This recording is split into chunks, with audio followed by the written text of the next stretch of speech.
Intau biyyaaf hin ta'u. Biyyaaf hin ta'u.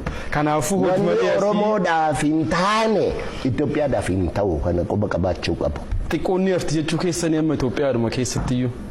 Akkam? Wanti sirrachuu malu. Maaltu sirrate amma ammaatti? Tole. Silaa. Dursa wanni jedhe kanaan booddee duubatti hin deebi'u waan jedhu kaastaniitii jirtu. Hin deebi'u. Kanaafuu kara fuulduraatti kan deemsi kara fuulduraa kun immoo wantoota hafan kana kan inni sirreessu.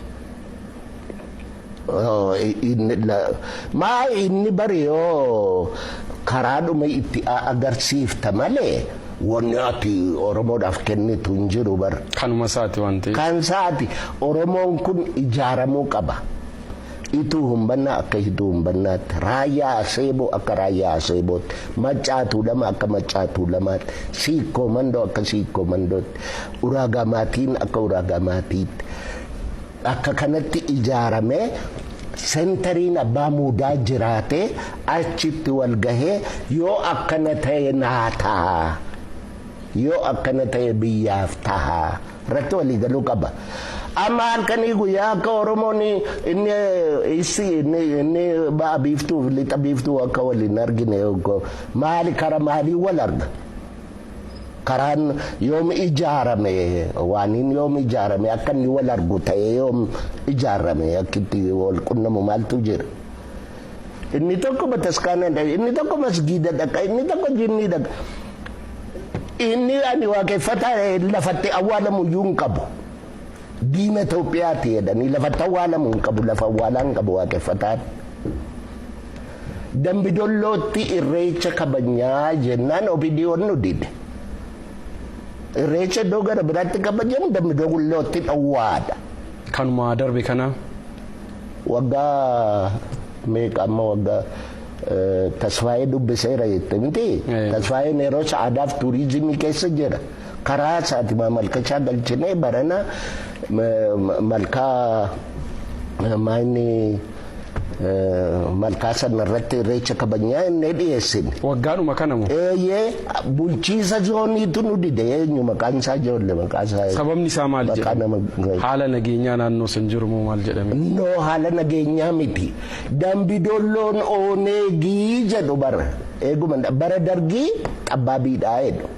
Bara wayyaanee kana Oneegii ammas Oneegii jedhaa jiru. Oneeg kun nuyi bara. Oneeg kun Oromoo jechaadha miti. Anamma Addis Ababa Yuunivarsiitii keessatti inni kaan Abuda Gadaanaan jedha. Inni kaan Guduu Kaasaanaan jedha. Inni kaan Oneeg naan jedha. Kana mallasitti meera yeroo inni lubbuudhaan jiru. Garuu hin kolfani. Hin galleef wannicha akka inni dubbii miidhaa hamaa akka inni ta'e isaaniif hin galu. Madaan kan keessuma dhukkuba malee orman dhukkubuu bara. Madaan Oromoodhuma dhukkuba. Oromoodhuma kana keessaayyuu madaa baatee kan dhukkubisaatti hin dhaga'amnetu baay'ate immoo. Kanaafuu rakkoowwan akkasii kana qaama biraatirraa wayiigaa Oromoon sirreeffachuun qabu mataadhuma isaatiin. Oromoon akkamitti sirreeffata? Oromoo is the most disorganized. Akkanni yoo har'a amma kun wanni aniifatti itti jiru kun waan dinqiidha. Akkas dubbachuun dhowwaadha. Maal manni kun har'uma asitti ijaarame na waamtanii? Waggaa meeqa manni kun eega ijaarame? Takkaana waamtanii maal jettanii beektu? Kana jijjiiramaa nan dhufeettu? Jijjiirama uumameen nas dhufeettu? Jijjiiramuma kanatu fide. Jijjiirama kana immoo dhiiga ijoollee keenyaatu fide. Ni warri kaan nutu fide jedhee odeessu kun. Waggaa 60 Oromoo lubbuu namaa itti gabbaraa jira hin siin jedha. Kanaafuu waan hafes Oromoodhumatu sirreeffataa jechuudha. Kan waa'ee irreechaa dhimmoota garagaraa. Absolutely. Kana jechaa warra kaanii wajjin hin mari'atu jechaa miti. Garuu dubbii garaa warraa keessa alagaan hin galu. Oromiyaan dubbii garaa warraati Oromoodhaaf. Alagaan keessa galee inni kun kan keenya inni sun kan eenyuuti maali waan akkanaa kun ትዝብት ነው ትርፉ jedha Amaarri እና hin ta'u Oromiyaan abbaanu mana ofii qaba bar keenyaan kan ofiiti keenyaan kan warraati kootiin kan ofiiti jedha Oromoon Oromiyaan kooti malee Itoophiyaan walitti qabna malee Oromiyaa walitti hin qabnu kana quba qabaachuu qabu. Itoophiyaan walitti qabna malee Oromiyaa walitti hin qabnu. Amma rakkoo guddaan nama baay'eedhaaf hin galin anama FM gara 15tu jira eeguma jijjiiramni kun dhufe hundumti isaanii tokko Ahaduu jedhamaayyuu mafakkiriin isaanii Oromoodhaan zaranyaa jedhu.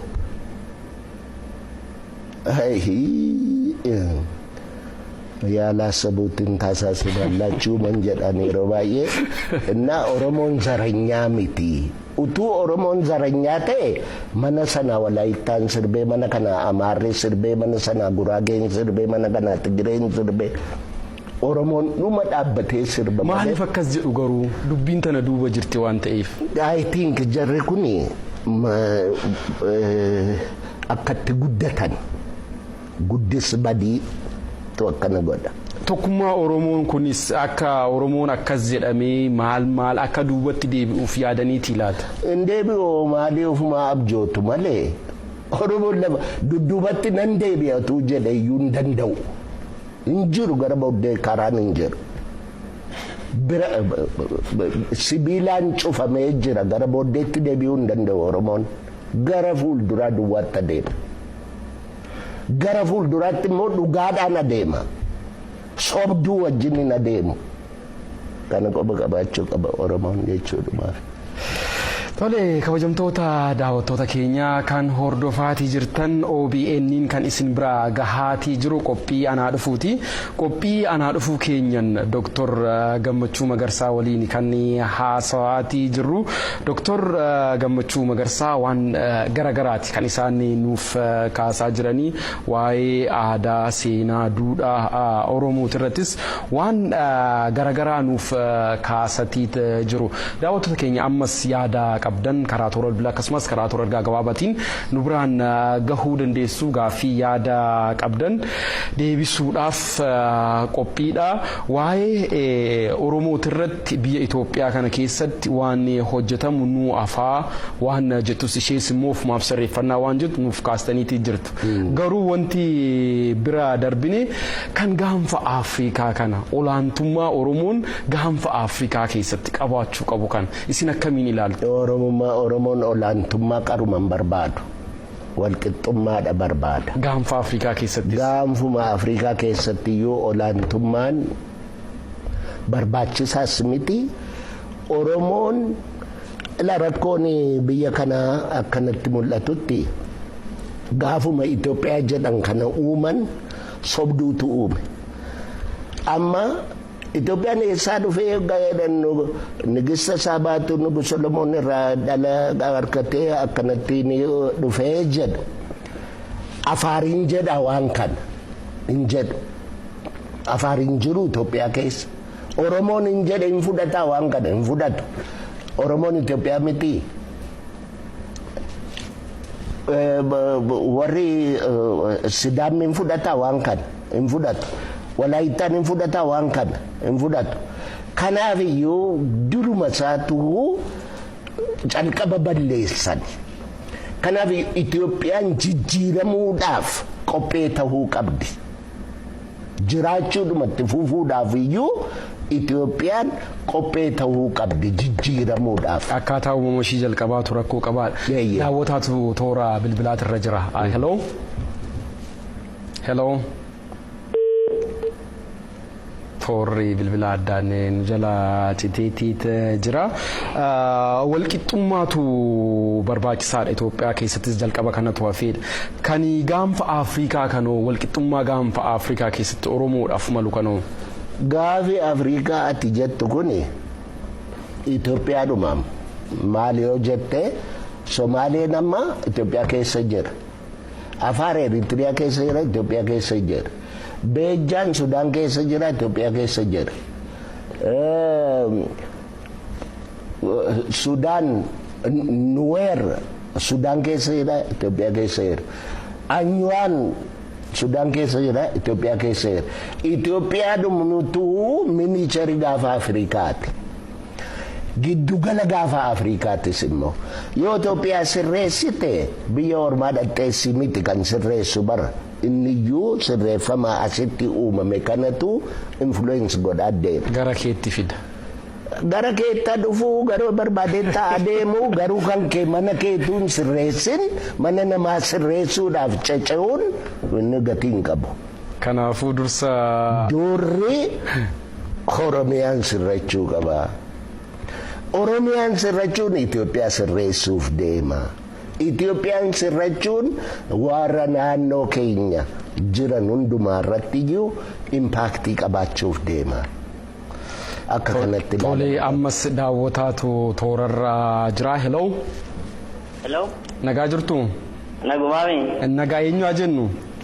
Mustafa Kadir magaalaa Baaturra. Mustafa Kadir magaalaa Baaturra. Baaturra.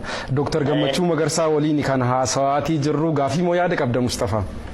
Gaafii fi dinqisiifannaallee qaba. Tole mee kallattiidhumaan isaan waliin haasa'i si dhaga'u. Tole. Gaafiin tokkoffaan ilma beekaa akka keessanii qabdu jedha gaafiin. Siigaa tokko. Dinqisiifannaa fi isin beekaa Oromooti nuuf jiraadhaa jedhaan. Ilmi kan gosaati. Mustafa maqaan ilma keetii eenyu? Fuuteettaa? Fuudhee garuu hin uumanne malee. Yoo uummattu maqaa maalitti baafta? Magarsaa. Ishoo amma karaarra jirtaa jabaadhu.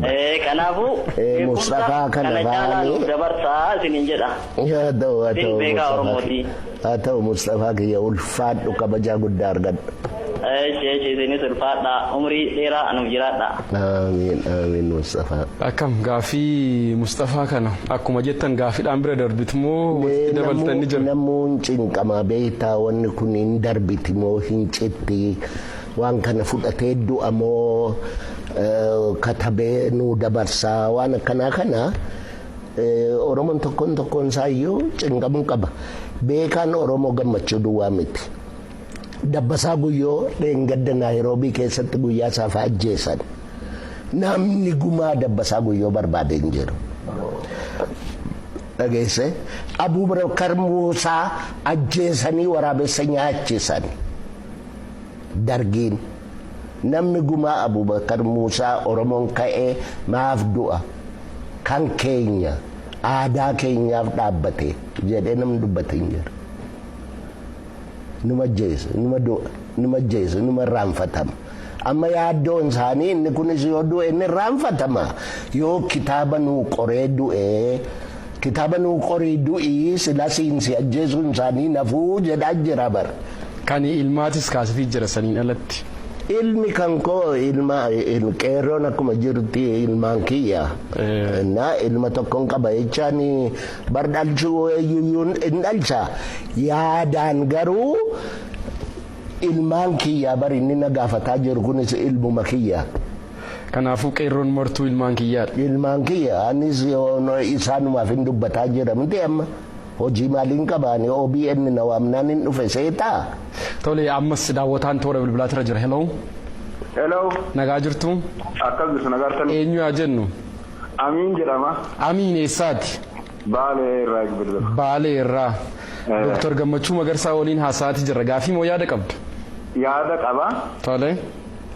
Isaanis dubbisuun barbaada. Mee kallattiidhaan kunoo isaan waliin haasa'e. Doktora keenya baga na jiraatti akkam jirtu nagaa jirtu? Amiin gosi maal? Gosi kee maali? Gosti kan koo moo? Gosti kan koo Oromoodhaani. Oromoo keessatti hoo? Mando. Akkas Mando keessatti hoo? Mando keessatti Baalee Saambituu jedhama gosti kiyya. Saambituu. Shaangituu kiyya Saayimannaa. Naa jiraadhu kan doktora kaasuu yeroo baay'ee si hordofaan ture. Baay'ee si yaadannaan dheeraa baay'ee si dinqisiifannaa nu jiraadhu. Thank you good. Waan tokkoon barbaadu gaafii tokkoon isinirraa qaba. Yeroo baay'ee yeroo miidiyaa adda addaa irratti dhiyaatan isin hordofaan ture. Amma aadaa seenaa Oromoo nuti baay'ee miidhama qabnaa dubbatti hafneerra. maal qaba sagantaa dhaabbataa tokko qabatanii televezyiina adda addaa ወይ miidiyaa adda addaa irratti sagantaa sana osoo dhiyeessanii. Kunoo gaa har'a kunoo waaqumatti itti mul'ifnaan na waamaniin se'a. Isaanumatti iyyadhaa ka kunoo karaan hafuura baafatan tokko OBN kana ta'eera amma. Ani na waamanii takkaa dideen beeku. Gaafii immoo nama waamaniiti waan namni isee har'aa kanallee asuma isan dubbadhu dabarsuu isa kan garuu kukkutanii faa dabarsuu isa fa'in dida. Kan kanaan duraati kaa'in. Kan kanaan duraati amma barrisi jiramaa jira. Waan qabnu akkanuma walitti finnaa maaligaa gammachuu ana duwwaa miti beekaani. Barbaadanii otoo barbaadaniiti beekanii Oromoon hiyyuma beekaa hin qabu hiyyuma horii faa taati malee. Sagantaa yeroo baay'ee jiru. Hello. Nagaa jiru. Sin nagaa. Ani yeroo isin mallas wajji deettanii guyyaa isin waan mallas hin jettan hunda nama yaadatu tokko hordofaan ture. Amma ammoo ka galan ilmaan keenyaaf haa ta'u amma miidiyaan nu bal'ataara. Kanaafuu miidiyaa tokko irratti sagantaa dhaabbata aadaa fi seenaa Oromoo irratti osoo nu barsiisanii nutti tola. Gaariidha mee warruma kanatti migaa isaanis dhaggeeffataa jiru. Rakkinni adda addaa yeroo adda addaa bakka adda addaatti uumama. Dubbiin amantiidhaa kun baay'ee mirga keenya duubatti harkisa. Isin ammoo ilmi Oromoo hundi isin dhagaalleedha. Abdii guddaallee isinirraa qaba. Osoo wanta akkanaa kana uummata keenya jidduutti akka nu uumamne barnoota nuuf kennitanii fedhiin kiyya kana ture. Kabajaa guddaa argadhu gooftaa kiyyaatillee jabaadhu. Egaa anis waanan danda'uun godha. Egaa dhugaan yoo jiraatte nagaan hin badu dhugaadhuma sana jabeessuudha. Lafa dhugaan hin jirre immoo silaayyuu nagaan hin jiru. Oromoonis egaa of baraaree fuudhuma hin dammaqe jedhu waan akkan argaa jirutti Oromoon kun hin wareereen se'a malee hin dammaqee hin fixanne. Gara fuulduraatti dammaqee ka'eetii marxifatee dhuma dhaabbatee nagaa biyyaas nagaa kansaas eegaa jedheen abdadha waan hin danda'u hundumaa immoo nan barsiisa akkumatti jette. Nu jiraadhaan. Tole galatoomii Amiin kan aadaa fi seenaa kana nan barsiisaa jettanii kallattiidhaan deebistanii fi jirtu. Qophiidha sin. Eegaan maal kanaan dura takkaa taa'ee beekaa? Durattis waanaaf kaastaniitii jirtu. Ani bar macaatuu lamarratti waggaa 3 barsiisee barsiistota Oromiyaa waggaa tokko guutuun Walisootti itti deddeebi'ee akkamitti waggaa ijoollee barsiiftu aadaa Oromoo keessatti barsiisuun danda'ama jedhus ana namannaa kaffalee nan hojjedha miti bara. Ani sakkanaa kana ofii tun horii qabaadhee ofii kaffaleen hojjedha. Kana kan biraa warna Amiin kaase Oromoon amantiidhaan gargar ba'uu akka hin qabneedha kan inni kaase kanarratti maal jettu isin? Oromoon bari amantiin jedhan kuni Oromoon mataan isaayyuu amantiidha bar. Nan dhumti Oromoo ateettu kun nan dhikee kuni uumaa waaqaa. Waaqa amma sila sitti mee miti yayyaba seera yaayyaa 5 nan dhikee kun ijaarame harka 2 miila 2 mataa tokko inni kun yayyaba kana irratti immoo diiteeliinsaa miila kee lamaan irra quba 10tu jira harka kee lamaan irra quba 10tu jira mataa kee kanarra qaawwaa 7tu jira kun mallattoo waaqi kenne. Oromoon waaqeffataadha waaqatti bulaa warra sanarraa dabe fa'ituu karaa hamminaafaa deema malee yani akkam beekutti waan Oromoo kana otoo beekanii uumaatti buluu jecha maal akka ta'e otoo beekanii nagaadhaa fi nanna Oromoo kana addaan baaftee ilaaluu hin dandeessu. Fayyaadhaa fi nanna Oromoo kana addaan baaftee ilaaluu hin dandeessu. Biyyaa fi nanna Oromoo kana addaan baaftee ilaaluu hin dandeessu. Oromiyaa yoggaa jedhu Oromoon biyyaa biyyee jedhaa miti. Lafaa lafee jedhaa miti. Kana caalaa maala jedhu. Kanaaf iyyuu Oromoonii fi lafti kun hiddaan, dhiigaan, lafeedhaan walitti hidhamee jira. Sanan addaan baasaa jedhee namni yaadu ofuma waan maala baasuuf dhamaraasuu sayyadan dhamu maraasaa ba'a malee wanni keessaa ba'u hin jiru.